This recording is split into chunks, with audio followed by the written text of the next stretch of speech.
Save your Xbox by doing this simple thing. Xbox's next event might be its biggest ever, and is Xbox killing games with gold? And here to discuss with me is the illustrious, the ignoble, the amazing Jimmy Champagne. Yay, we're back in the studio. So first of all, guys, you got to run over and enter for your chance to win this new special edition Series S that they put out. I always like to highlight these because just when I think they can't get crazier, they do something like off the wall insane. They put this out to celebrate TMNT Shredder's Revenge reaching 1 million sales. So this game is kind of like the old school TMNT games, the side-scrolling kind of beat 'em ups of back in the day. And it's available on Game Pass right now, but they have sold 1 million copies, and they put out the Series S that has Shredder literally busting out of the back with his claw hand, and then like bits of a brick like blowing all sorts of directions. Just when I thought they couldn't do something It's a lot better than the other ones because it's not just a skin. Like, it's got like 3D effects to it. It feels like actually one of a kind. I think it looks really cool. This game feels like the monkey paw is going to curl in because it's just a really good game on Game Pass with no strings attached. And you could beat it in the month that it's available, right? Like, it's not like a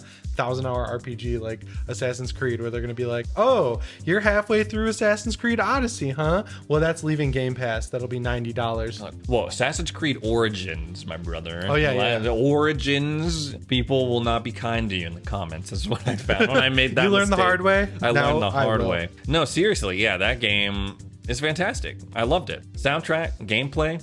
I played it with my friends. I played it with my wife. It's a fun time all around. And like you said, I think we're just conditioned to think that something is going to go wrong when a game releases, especially recently. Yeah. And the fact that they put out a highly polished game, super enjoyable, couch co-op and online with little to no problems. The bar is just set so low nowadays, I feel like, that we're just like, whoa. No that's microtransactions either. It's crazy. And they said they might be doing DLC, which is pretty cool. I need to check this game out. I played their other game, Streets of Rage 4, and that game is awesome, and this looks like it plays very similarly. But yeah, I'm excited to check this game out, and yeah, everyone should enter to win this console. If you need an Xbox Series S, and if you don't, they're on sale right now, and you can find them down in the description. We've also got controllers, headsets, anything you need for your Xbox. So Slash Gear recently put out this article. I don't know what prompted this, but it's an entire like step-by-step guide on how to prevent your Xbox Series X from overheating. This brings me back to when the Series X launched and there were all those reports of people's like Xboxes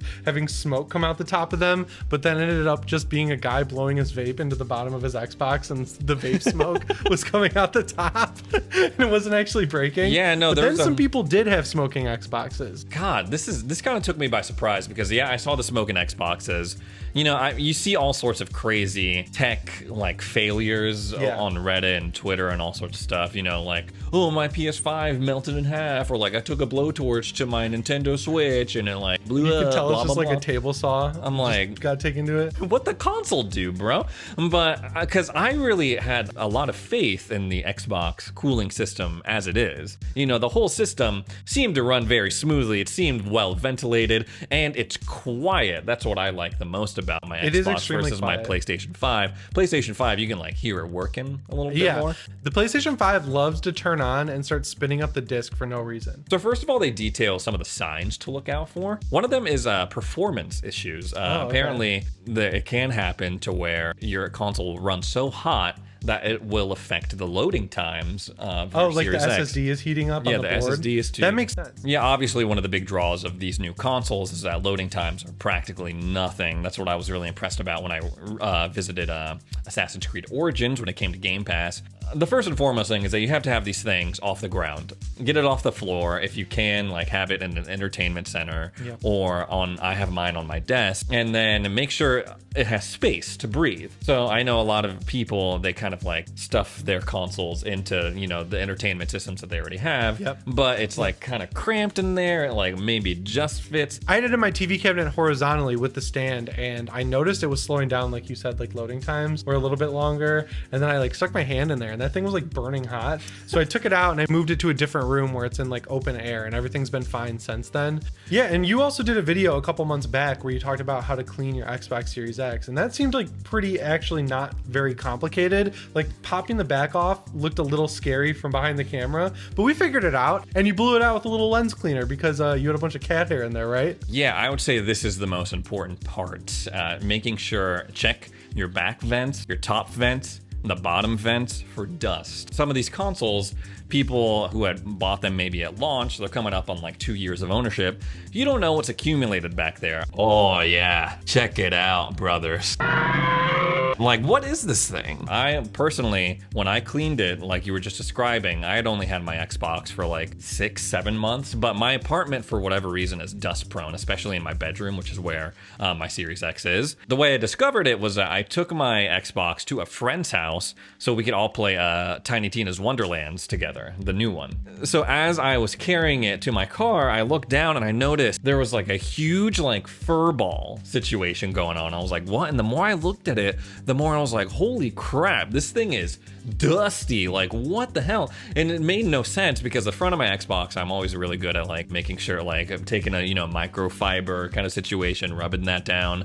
But I was like, holy crap, I gotta bust this open. And that's what prompted that video. You do have to remove the sticker on the back, which voids your warranty, so you gotta be very careful with that. Mine was already expired, so I was like, let's just do it. After I got it done and I popped it open, it was a super simple thing and it went a long way.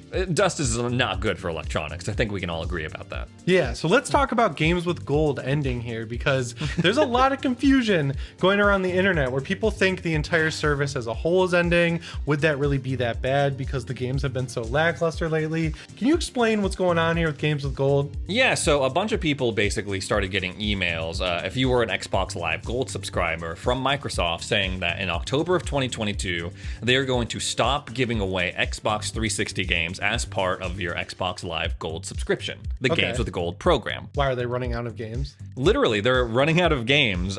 We know that there was a limit in terms of their backwards compatible library. Right, because they discontinued it. They made one final batch as part of the Xbox 20th anniversary, and they uploaded a game. I want to say like the old Alan Wake games and yeah, because Alan Wake had to be taken off digital stores for a minute because of music licensing, and they ended up putting it back on. I think they took the music out. A lot of people don't know this, but it's not like they're just ripping the games off an Xbox disc and uploading them to the cloud and you can just download them that way. They have to like manually go in and like check each game and play through specific parts of the games to make sure they actually work with their built-in Xbox 360 emulator, which if you're doing long RPGs or it's a game with multiplayer, that can get a little tricky very fast. So that's why they had to do it in batches. It wasn't just so they could trickle drip feed them out like Nintendo does, where like Nintendo got caught multiple times where they uploaded a game to the freaking eShop in your 3DS and they literally just went to like Cool ROMs, downloaded a ROM and uploaded that. Oh my god. They didn't even use their own code. They just got ROMs from the internet. It's just so funny.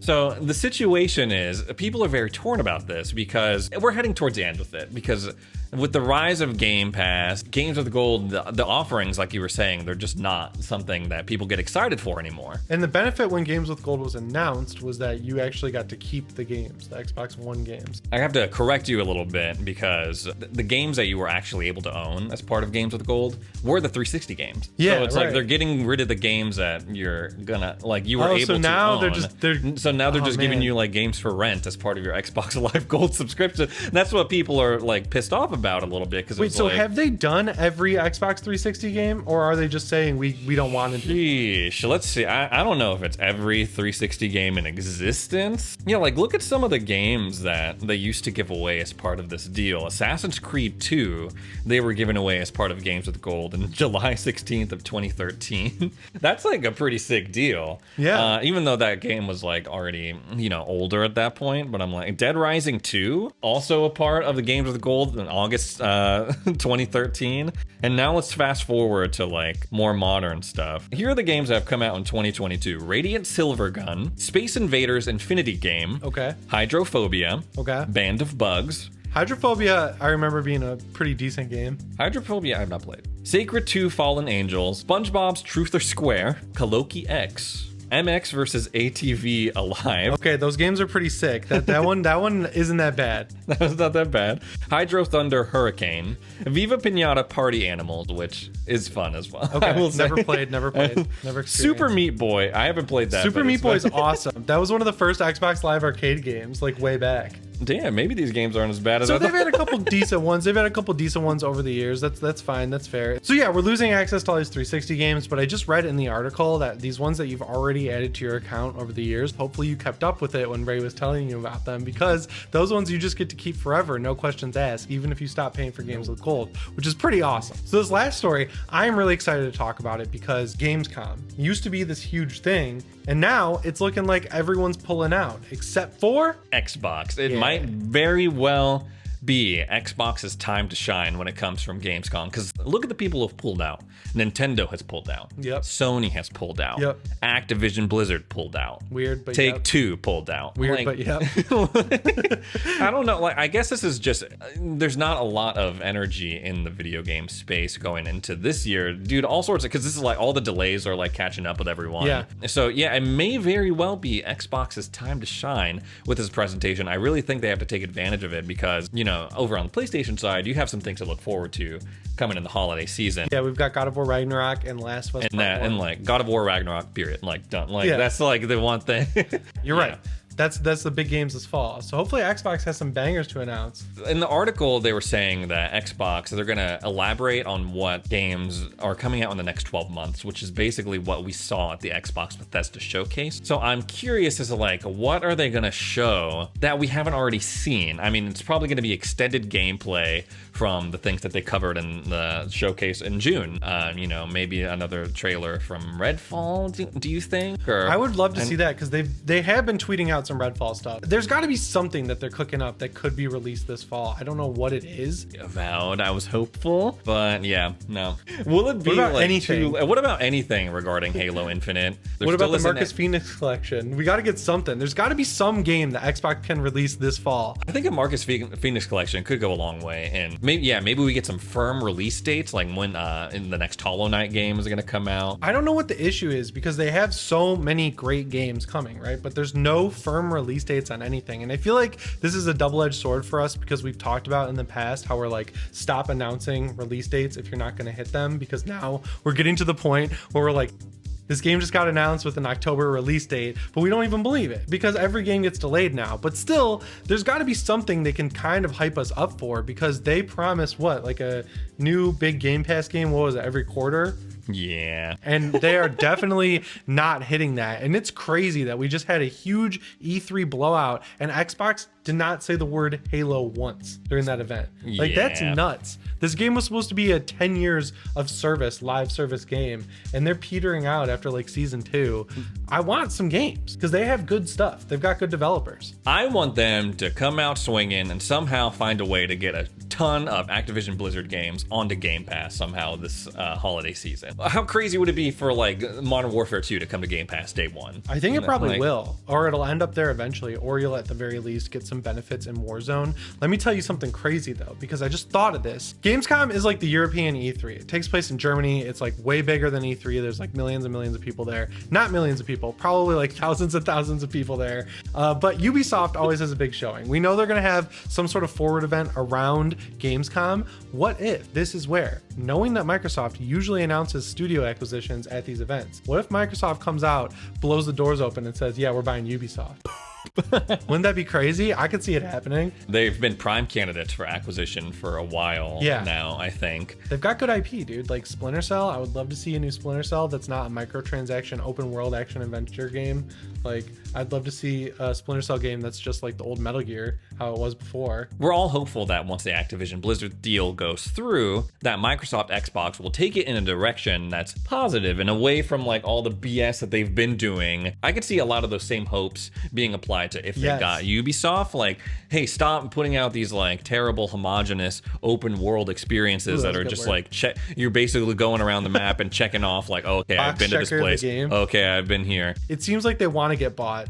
I feel like Gamescom is a good time to announce that you're buying Ubisoft. At the very least, it'd be really freaking sick if Ubisoft Plus was somehow folded into Game Pass. We know that they're working on a family plan that's potentially coming out in the holiday season, so it might be cool to be like, okay, as part of this like new family plan, you can also have the option to add Ubisoft Plus and have access to their whole library, and also EA Play with Game Pass Ultimate, and you have all these AAA big boo-boo titles all in one place. I always like Gamescom. It was really cool because you could mark the beginning, middle, and end of summer with things like E3's at the beginning, then in the middle you'd have the Steam sale, and then at the end of the summer when August is rolling around, you get Gamescom. And it was always cool to have 3 big events that I could be excited for with games throughout the summer. Apparently E3's coming back next year. We'll see how that goes. Yeah, canceled Summer Games Fest is in person. Things are changing. So yeah, Gamescom, huge convention, 5 days long. I think Microsoft really has an opportunity to get back in the news cycle, man. Give me something to talk about, because